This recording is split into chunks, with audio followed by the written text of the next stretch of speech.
from the lighter side of pest control. This is the Tales from the Crawl. What is that? What the hell is that?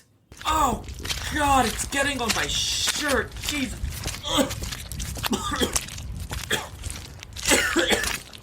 This is the oh, that's nasty episode.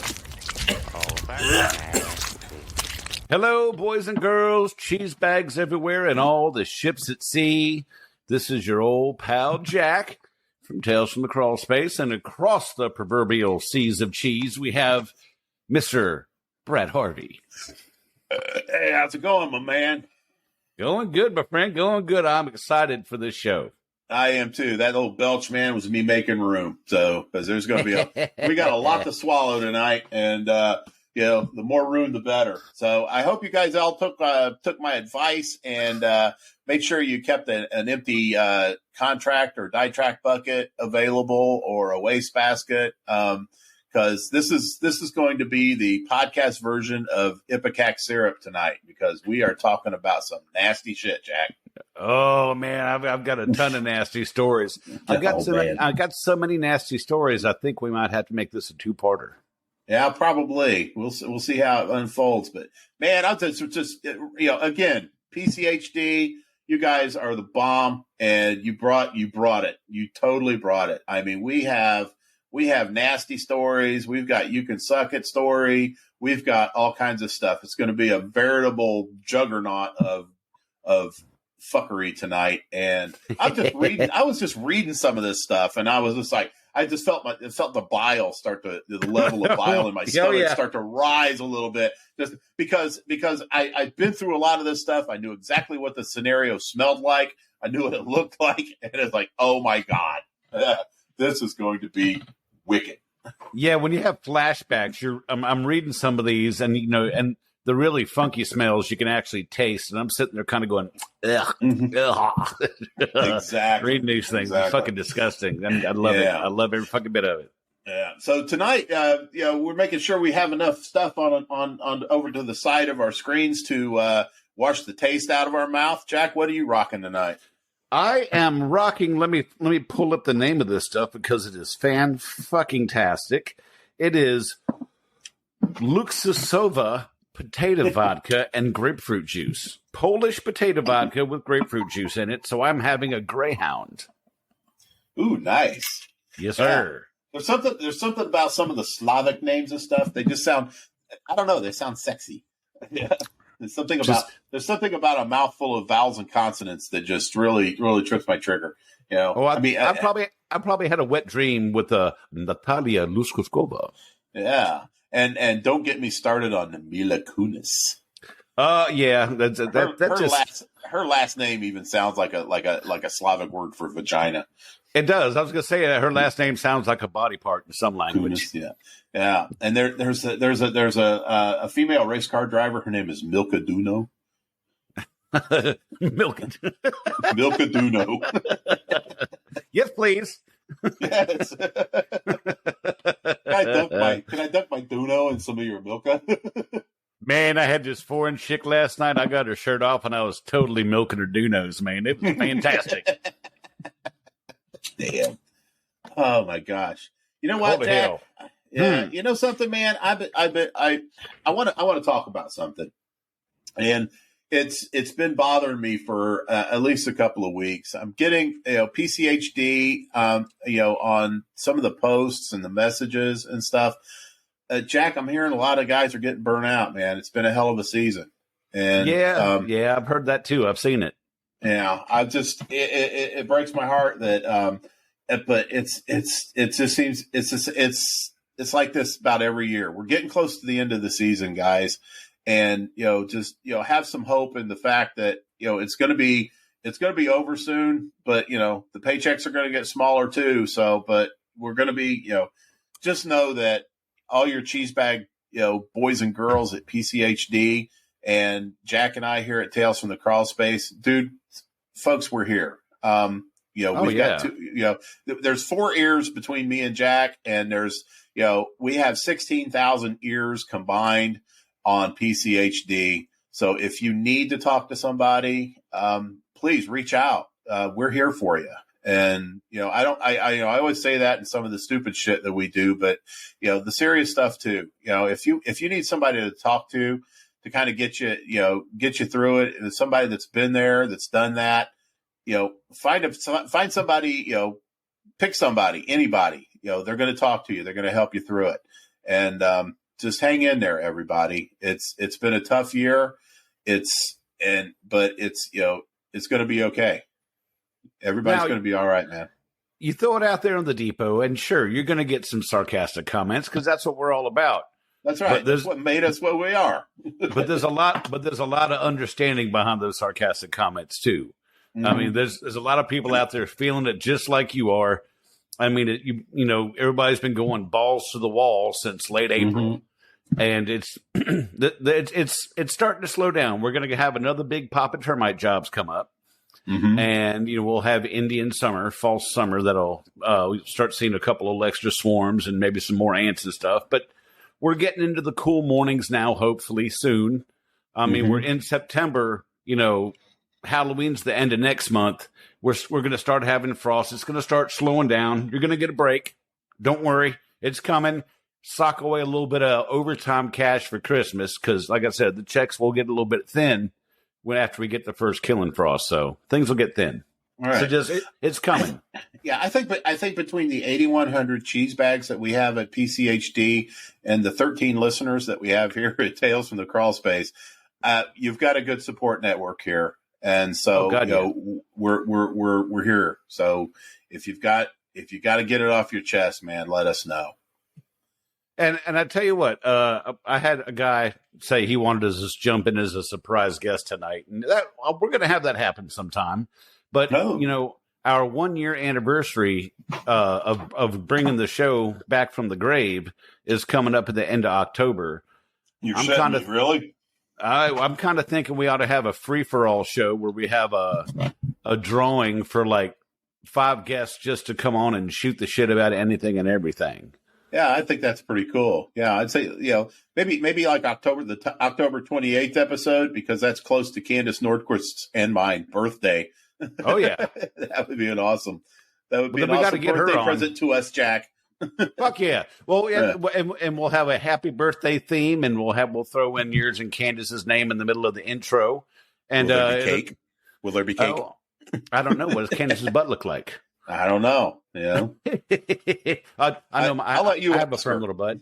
No. I'm not going to piss off her husband. He'll drive all the way from Oregon to beat my ass. So I'm not going to do that. He'll go Baskin Robbins on you and kick 31 flavors of shit out of you. Yes, he will. Now that was a joke, Candace. We love you, and I'm not talking about you that way. I'm just a smart ass. But no, I've got the cake. I've got this cute little butt here, and so Yoko likes it. So there's that. Yeah.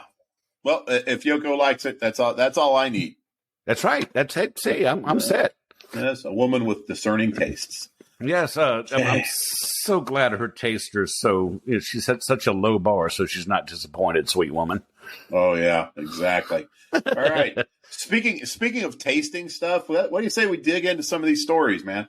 Oh, you want to go first? You want me to go first? Because I got a two. What the hell? I'll take care of it. All right. Okay. All right. Our first That's Nasty story comes from Anonymous. Okay, here we go. My first visit to a prominent food and beverage account in northern Michigan was equal parts nasty and life-threatening.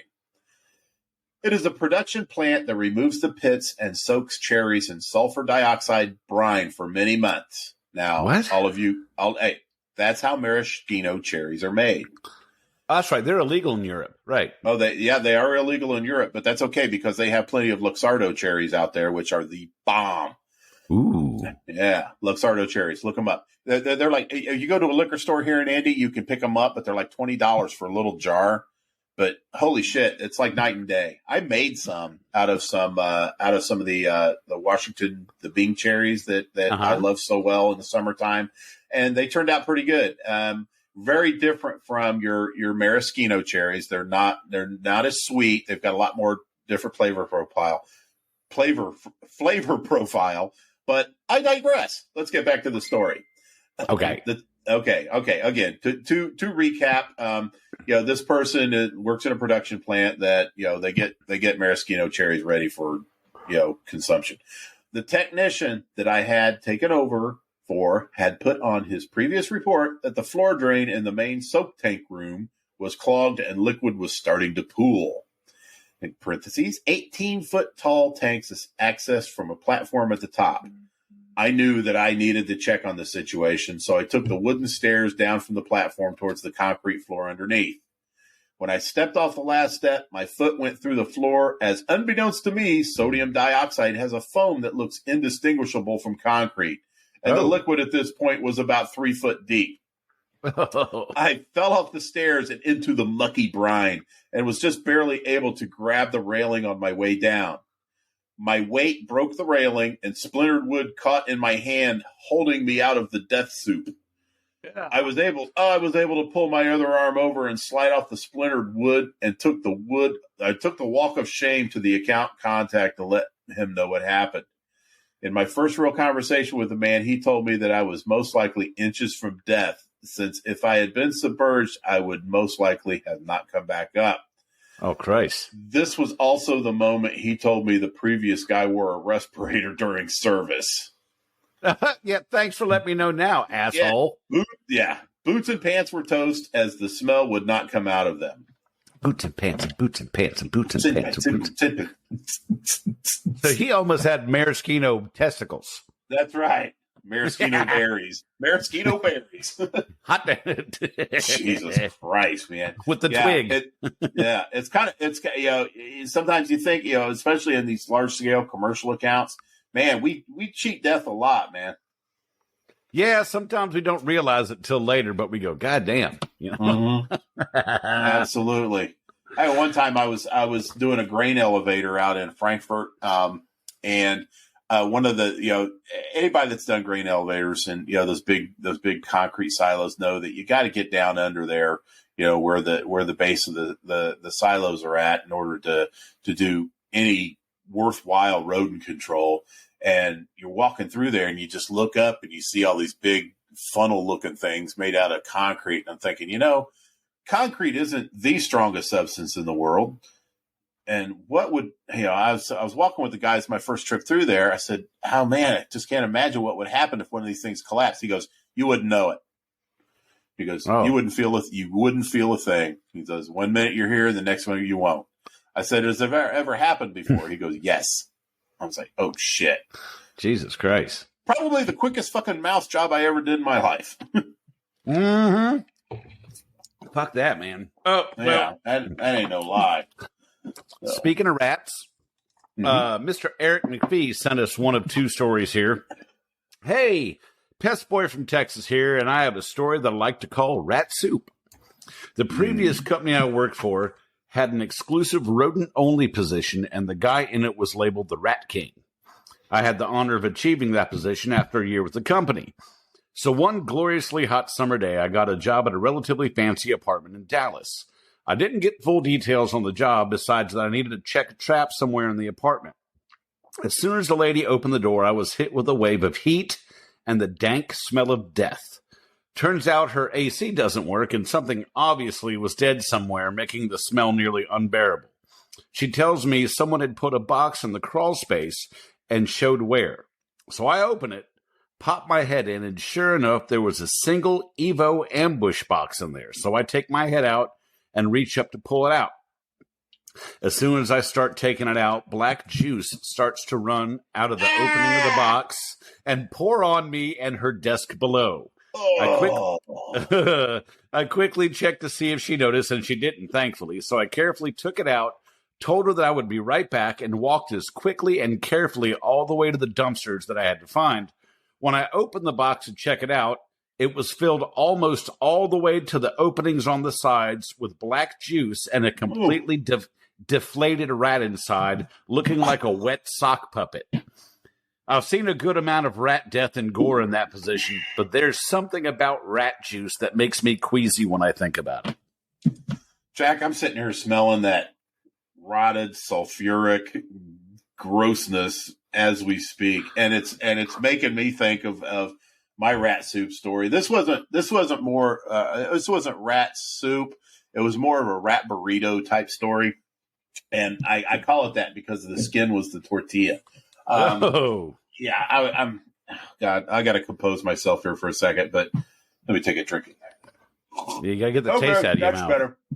That ain't no shit. Okay. Another grain operation. Grain operations are famous for this shit.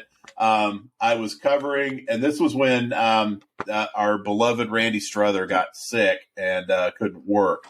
I was covering this account. We go out there. I go out there, and we had set. Not only did we set, a series of block bait stations outside. We had traps on the inside. We also implemented something that we don't use very often, and that is liquid bait. Beloved liquid tops, the forbidden lemonade. And so we got some, we had filled them up. We got some fonts. We put, we usually throw about, maybe a couple quarts of this stuff at one time, each service. We'd be coming out there. The damn things would be empty. We had some of the smaller type of the ones that you can get at Univar, the little small plastic ones that, hold maybe about half a cup. We were jamming those in the places where the rats were chewing through the walls. Now this grain operation has been in business for about 100 years, and I don't think they cleaned it once in that 100 years. Oh. So but the upstairs was a former office area. They were using it for storage, and you could walk into this place and you could instantly smell rat piss and everything.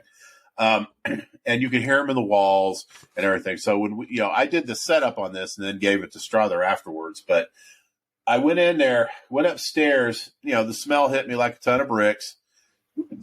Excuse me. I go out there and I get up there, and on the wood floor, there is a very large Norway rat, and it's laying on its side, nice and peaceful like. And I'm thinking, okay, I just need to pick this bastard up. Well, a rat that's been dead on a wood floor, I'm sure there was varnish on this floor back during, the Hoover administration, but it had long since been gone, been worn off. But so that rat was basically become one with that wood floor. And here I am thinking, thank God I have gloves on. I'm thinking, okay, I'm just going to pick this rat up, throw it in my bucket, and get on with the rest of the service. Well, when I go to scoop the rat off of the floor with the back of my hand on the floor in a forward motion to just kind of, steam shovel bulldozer the rat off the floor. No, my fingers go through the carcass. And as bad as it smelled when I first discovered it, it went 100 times worse when I did that. And then that's when it decided, okay, all these fluids are now going to leave the building. And out it comes, just pouring out. I'm sitting there. Fortunately, my bucket was almost empty because I did deposit my lunch in the bucket after that happened. Because now, what do I have to do? I have to look for something to get the rest of this fucking rat off there because, I'm not going to use my scraper to do that because I'm saving that for, I don't know, maybe spreading peanut butter on a sandwich later. But anyway, so I find a clipboard in a wastebasket up there. So I'm down there on my hands and knees scraping that thing, trying to keep from throwing up. I've got nothing else to puke up but knee cartilage at that time, and I'm trying to get that fucker off of there. I finally did it, and for the following 6 services I did on that place, I go in and the little dark spot on the floor. Actually, the big dark spot on the floor was a constant reminder of the day that I threw up in a grain elevator. Oh God, it was. Oh, Jack, it was fucking hideous. It smells like it. And I'm kind of smelling it just thinking about it. And I'll tell you, Dave Lyon has a little quick one, which kind of runs along that line here. Our favorite Australian, Dave Lyon, said, "Hey, mate, got a story for this week. Had a carcass removal at a Chinese restaurant. They lead me to the dining area during service, although not busy, to find a liquefied rat had been dripping on patrons during service. Ooh. There was probably half a dozen people sitting there eating, watching me remove this gloopy rat out of the roof of the false ceiling. The same restaurant made Peking duck on the kitchen floor and expected me to spray around it." And he throws in a little insult for him. "May their butthole have an itch that gets deeper with every scratch." Ooh, yeah. Damn, that's a good that's nasty and a you can suck it. That's a nasty suck it. That is like a hybrid story. It works out perfect for me. Yeah, absolutely. You better believe it.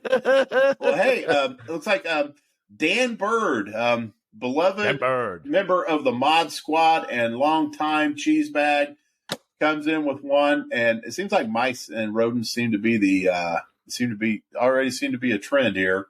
So anyway, Dan writes, technical trainer with Viking, loved going to audit accounts with me. Went to one of the biggest ones. We opened a tin cat, and there was a live mouse stuck in the middle, head hanging over the edge. This dude was sarcastic and an absolute know-it-all. I fed into it because I was still very green, and he was a bigwig by all accounts. But he was an avid ball buster. So he asked, how do you handle this situation? To which I responded by showing him how I handled it. I pulled the glue board out, folded it up, without remembering the face that was on the non-glued part facing out, and tossed it on the ground to stomp and give it a quick death. The trainer wouldn't stop talking to me, and I was trying to pay attention and implement stomp at the same time. And where I would normally use the toe of my boot in this situation to prevent projectiles, I didn't. Oh, the guts of that thing shot out at about 100 miles an hour and slapped the trainer right in the cheek, giving a solid thwap in the process. That's awesome. It took a second to process, but as soon as I started laughing, he immediately threw up on the factory floor. I laughed to the point of tears the entire time we cleaned up his expulsion. That'll knock you down a couple fucking pegs, won't it? Oh my God, no kidding. That's a very humbling experience right there. Oh my man. God. Dan, I love you, man. That's a great story. Yeah.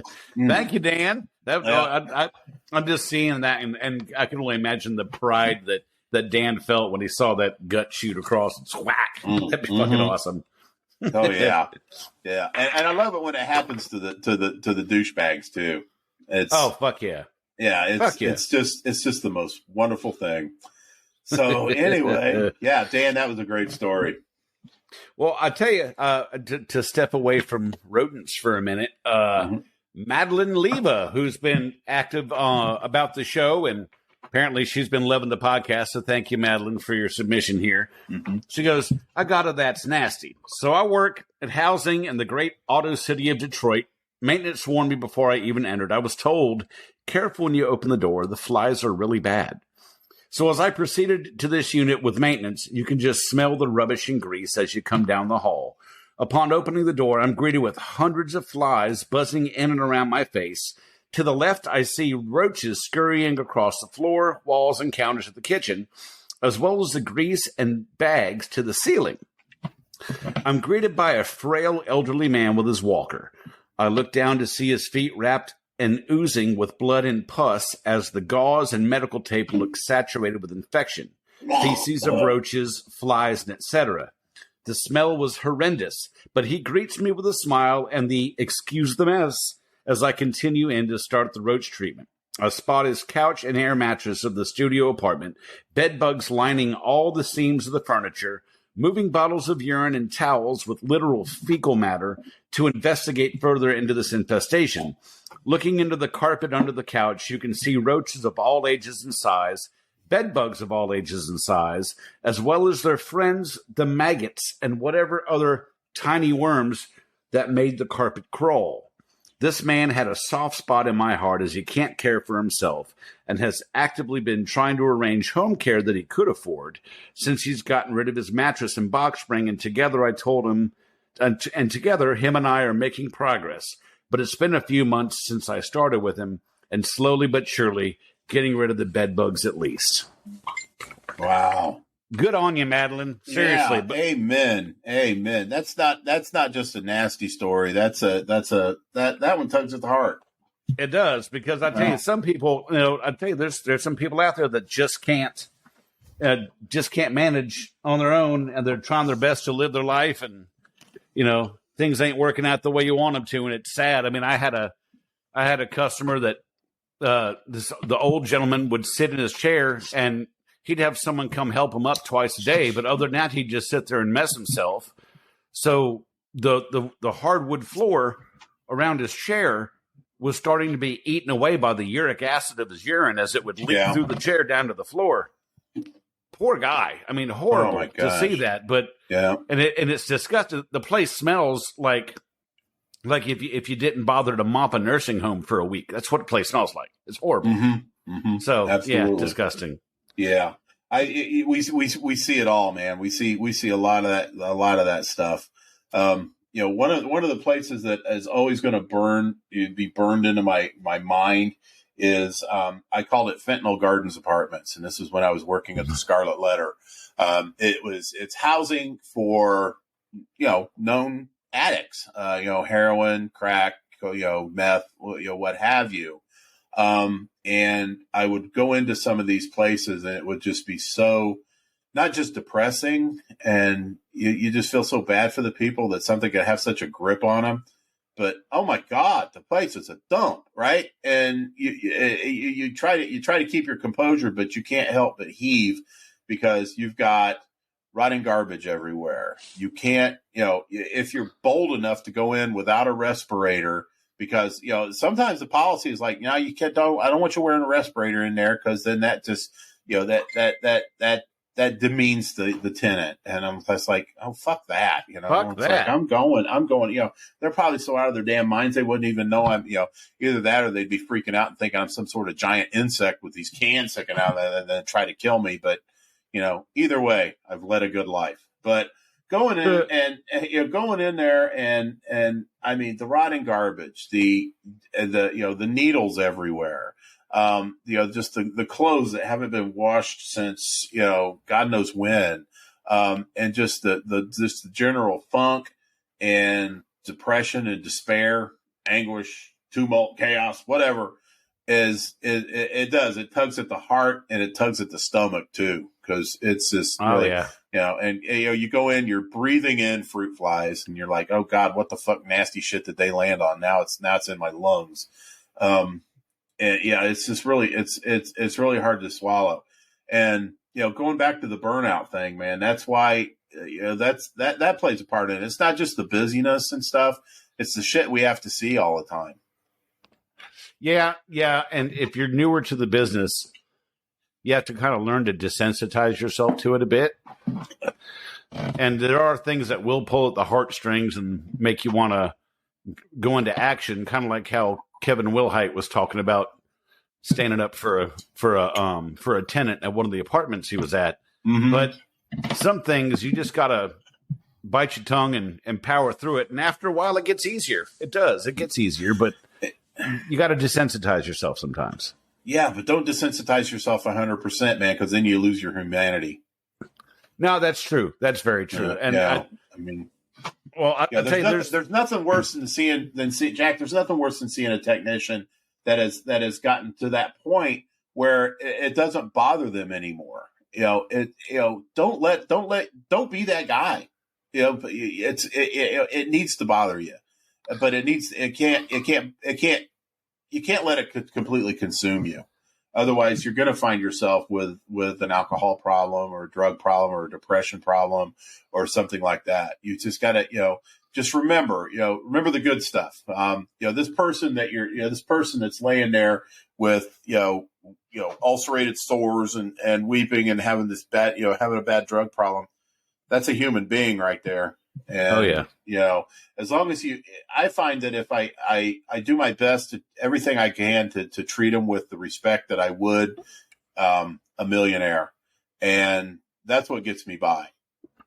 Just remembering that they're a human.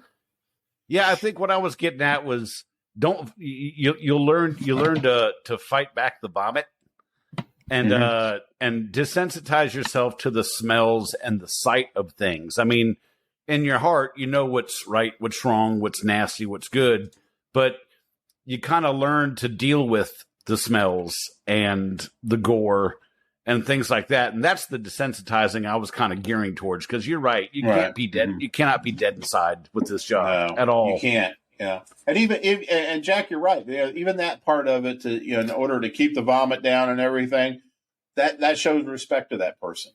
Oh yeah. Because nothing would make them feel worse than it would make me feel worse if somebody walked in and, maybe Max, my dog, had just cut a fart and then, they blew chunks all over my floor. Yeah. Blame it on the dog. I would feel pretty shitty about that. Yeah. Blame the dog. That's right. And you walk in, they throw up and it's like, yeah, Brad, sure. It was the dog.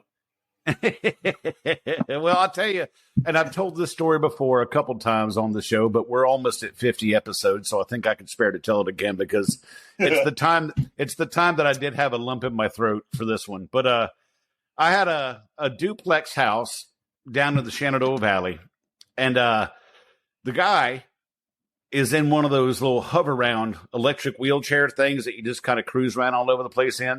Mm-hmm. And he was especially large and gelatinous to the point that he was sitting there playing original Nintendo in his kitchen in just a pair of basketball shorts sitting in his hover round, and his body looked like it was melting down over the arms of the chair. I mean, he had no shirt on. He was clammy looking, pallid, wow. Red marks on his skin. He kind of looked like Jabba the Hutt if Jabba was a Caucasian.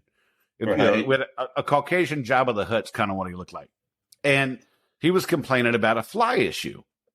And there were flies all over the living room and in the kitchen. I'm like, let me find the source. And he's like, I think it's over in the bathroom, over all the little rooms in there. So I walked around and I found the door to the bathroom just off the living room. And I opened it up and a cloud of flies went past my head as I looked in. It looked like this guy had found a way to just point his ass in the direction of the bathroom and have explosive diarrhea. Now, it was all over the walls, the floor, the toilet, the tank, the bottom, the ceiling. And the strange thing was that there was poo flecks above the door jamb inside the bathroom. That means his shit, after it left his anus, would have had to make a sharp U-turn to come back the other way to hit the wall above the door. And on the inside of, wait. On the inside of the bathroom? Yes, inside of the bathroom. Oh, that wasn't an arc. That was a ricochet. That was a ricochet. Yeah, that came out of his body with such power and force that some particles bounced off that wall and up into that door jamb. Well, they say throw enough shit against the wall, see what sticks. Apparently, some of it bounces. I'll be honest with you, Jack. I'm a little too impressed right now to be nauseated over this. Well, I'll tell you, when I first saw it and the smell that hit me, because I think he hit everything but the water in the toilet at any time he went to use the restroom. And I kind of had to choke down the vomit that was working its way up and say, found where your fly problem's coming from. Here's your problem. Christ. And I walked back into the kitchen where he was sitting there melting over his hover round. And I told him, I said, you got to get somebody in there to clean that before I spray, because when I do spray, if someone cleans it, the spray is going to be gone. And to be honest with you, I don't think I could spend more than a minute or two in that bathroom. So you're going to have to do something about that before I can do something about that. And he didn't like that answer, but he didn't like an answer too much. But I think his battery was dying because he couldn't follow me to the front door as fast as I was heading towards it. So I got the fuck out of there. Shit, no, man. Shit, no.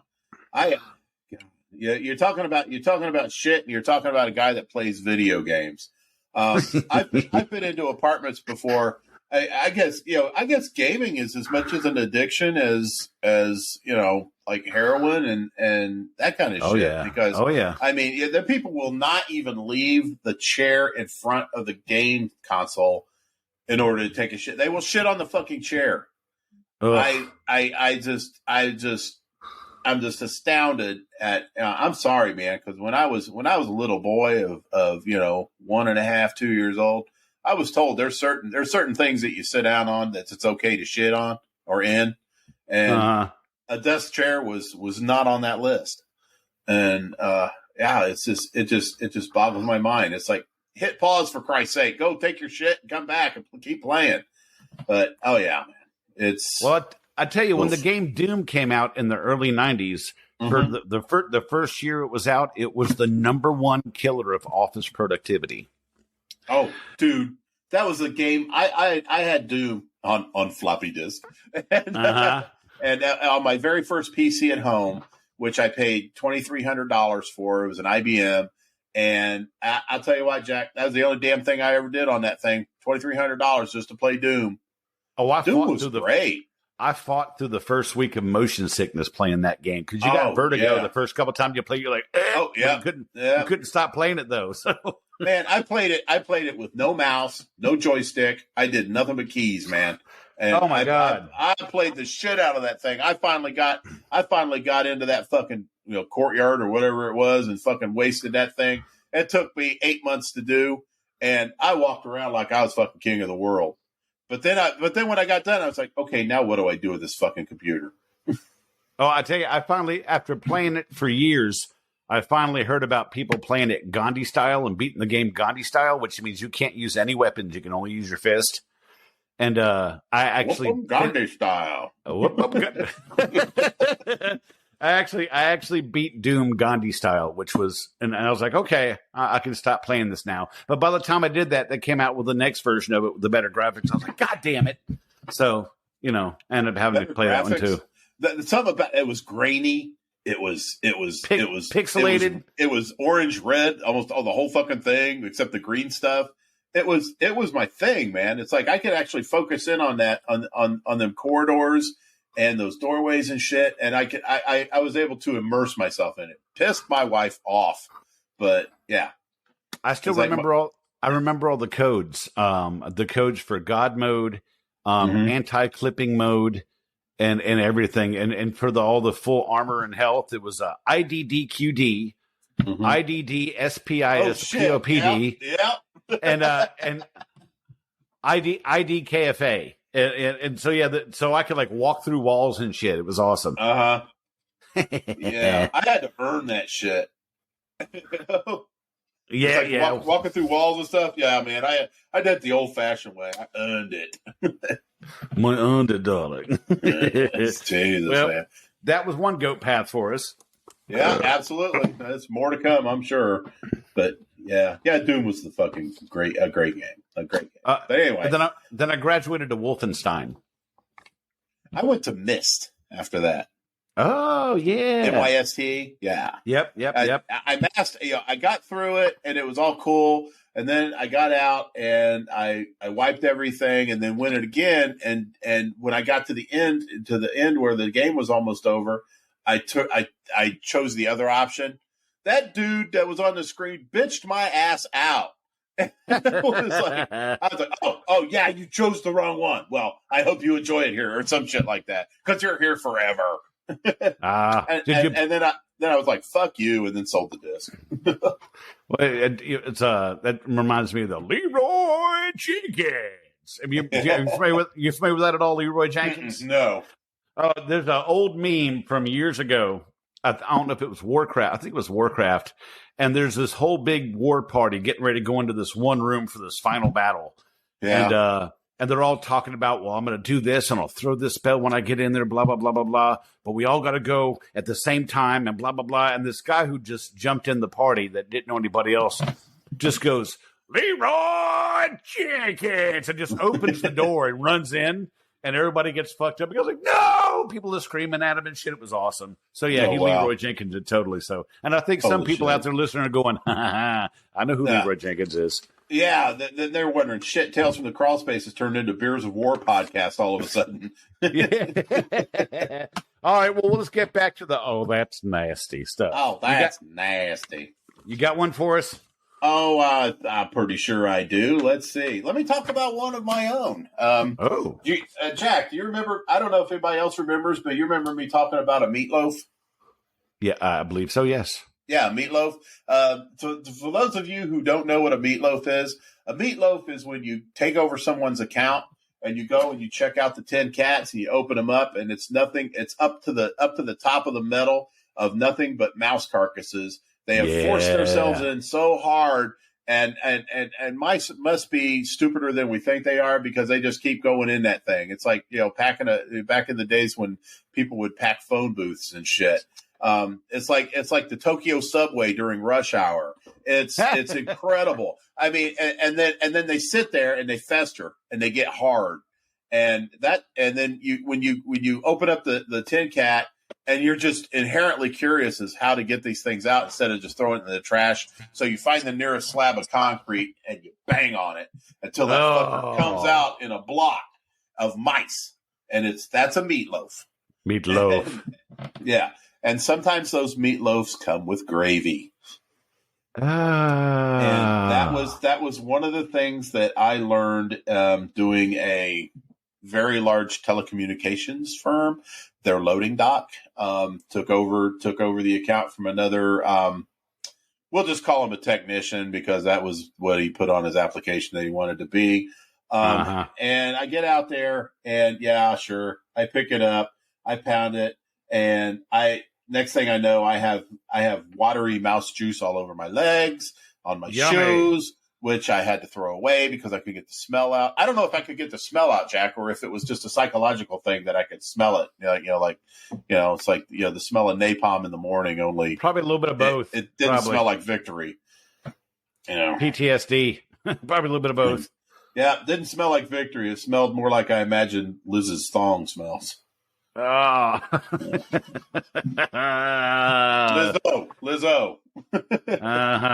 To all you Liz's listening out there, I was not talking about you. of all the people to fat shame people, Lizzo was fat shaming her dancers. Come on, that's pretty low. That's a pretty low blow. So, well, maybe she thought they were trying to horn in on her racket. I don't know. Well, I mean, stay away from my dessert. Just leave my fucking cake alone. That's all I got to tell you. Yes, have a fucking banana already. Well, I'll tell you, Patrick Percy sent us one. He goes, I have a customer whose house is infested with mice, like droppings everywhere you step, closets, rooms full of crap, 3 dogs that piss and shit wherever they want. They had fans running to dry the wood flooring, and all that did was waft the piss smell around. I'd almost take the smell of German roach infestations over this place. All the mattresses and couches had nests in them. Felt awful for the 3 kids that lived there. CPS may get a call if it continues.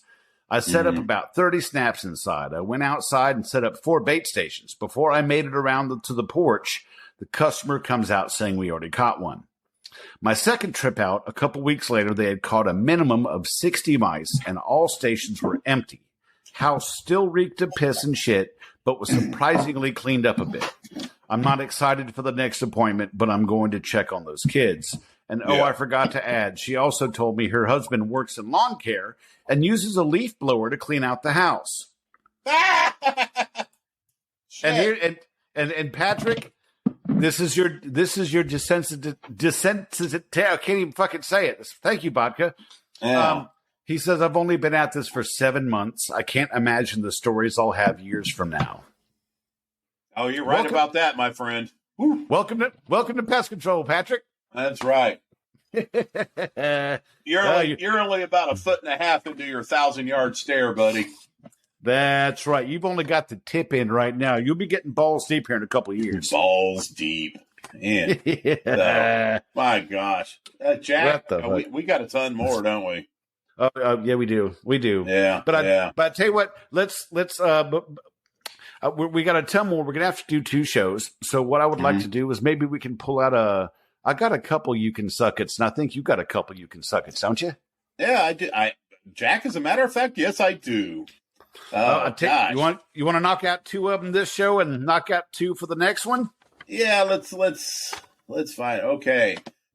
And now it's time for the You Can Suck It story of the day. Okay, my You Can Suck It story for today is I worked for a manager that was absolutely horrendous. He started off awesome, but the second I signed those employment papers, he turned into a completely different person. That's a familiar story. Fucking hate that shit. I only worked with him for a matter of weeks before I was needed elsewhere in the company. So fortunately, I didn't have to deal with him for very long. But here's what did happen in that time. A customer of mine called the office to let him know I'd missed a singular web on the window. Not a big deal. And he actually told him that he only called so they were aware but that he didn't need someone to come out just for one web.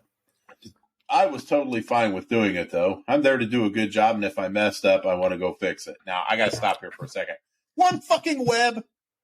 That guy was just a fucking tattletale. He One went behind. fucking web. I mean, and you know what? It was probably down low, like where the siding stops and the block starts, and then there's the ground. It's like that was probably that one web. It's like, I'm going to call that company. There's a web behind. Yeah. Hey, what am I paying for? Anyway, so my manager, okay, this dude was chill about it. He said, just want to let you know, the web was there. Mm-hmm. My manager, though, was not so happy. In fact, he was pissed.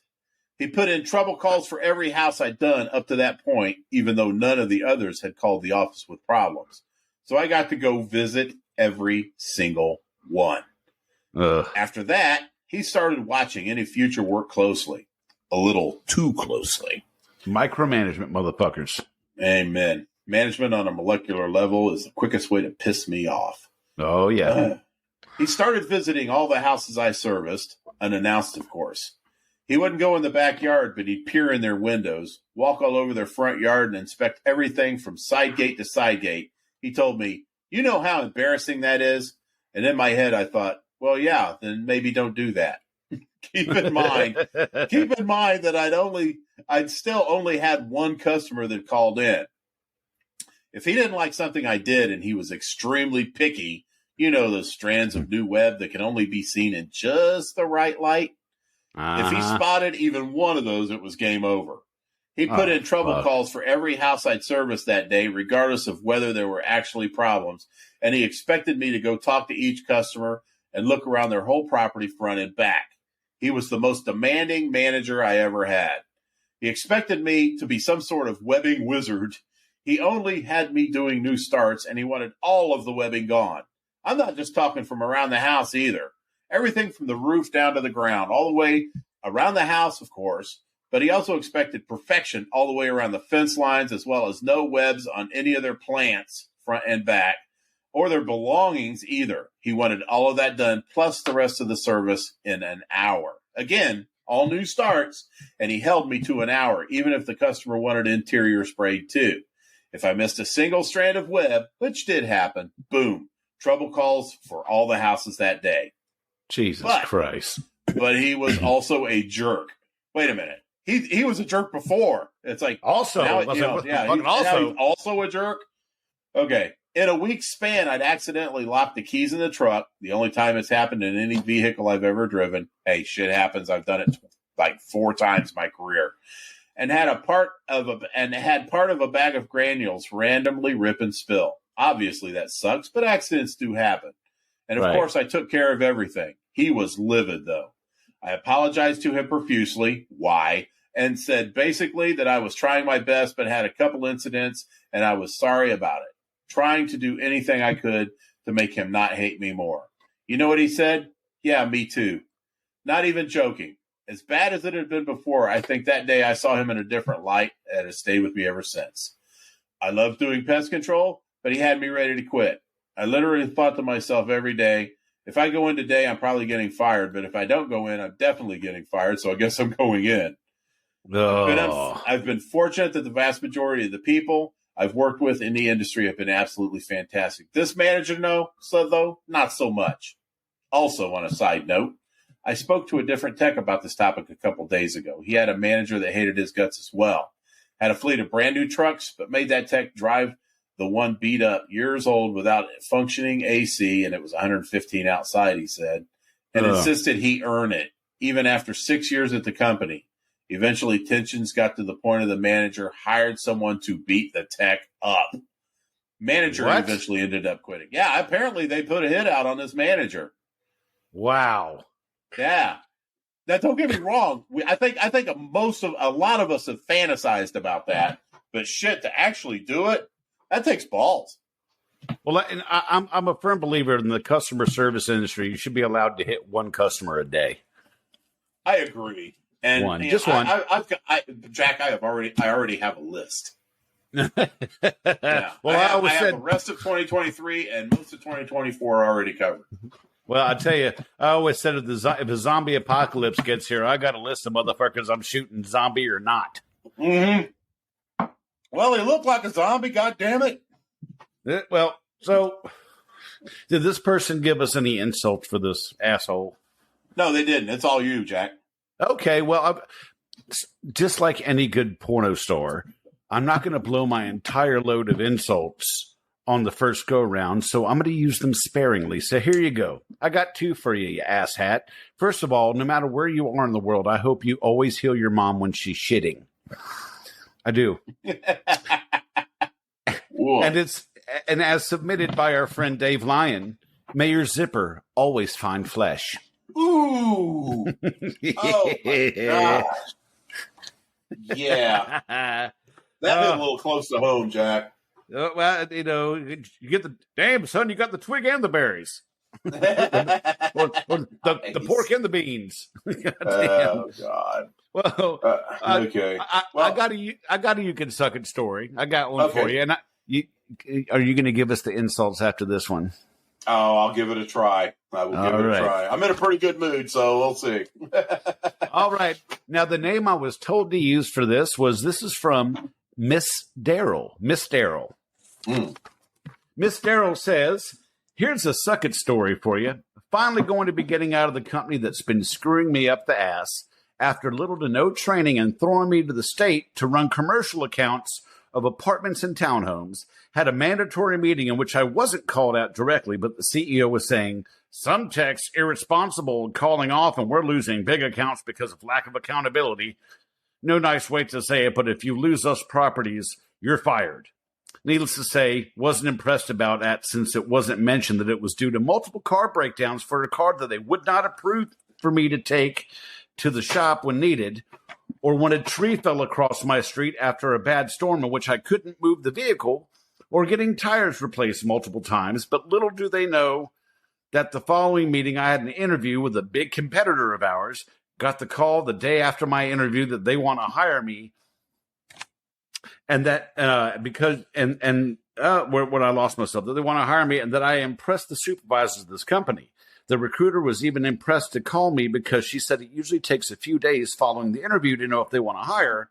Well, they want me. So to the company that doesn't appreciate me, someone else wants me, that they won't have me breaking regulations, proper training and communication, as well as a pay upgrade. If I was an ass, I'd quit today. But I'm going to give resignation notice, but without a time frame to allow them to get their affairs in order to distribute my 15 to 20 properties to the current techs, since they'll be coming from 3+ hours away to service. Am I too nice? The company I'll be moving to thinks it'll be a great fit. They even appreciate me doing this for my current company because they know that means I will do the same for them. But either way around, get bent. I'm moving to better things to actually prosper in my career as a pest tech. Thank you, Miss Darrell. Yes. But, Brad, fuck him up. Yeah. I hope on his next prostate exam, he feels the doctor's left hand on his shoulder and his right hand on his hip. Straight up to old wazoo. That's right. Fuck that motherfucker. May every fart be a wet one. Absolutely. And may every dream be a dry one. Especially after your prostate exam and you know what the wet part is. That's right. Ooh, yeah. It's so warm and squidgy. It's squidgy. Yeah. Oh, my God. Hey, man. Great stories. I love it. And Jack's wadding up his paper. Yes, I am. I guess that means part one of this has come to an abrupt end. You guys are awesome. We got a lot more coming for you next week, so stay tuned. And Jack, always a pleasure. Always a pleasure, sir. We will see y'all next week. So we ask y'all to please bug off. Ugh. Y'all come back now. You hear? Thanks for listening to Tales from the Crawl Space podcast. You can find us on just about every single podcast outlet there is online. So be sure to subscribe, and we'll have a new episode next week. Don't forget, you can find us on Instagram at TFTC Podcast, on Twitter at Crawl Space Tales, and you can also find us on Facebook at the Pest Control Humor Depot. See you next week.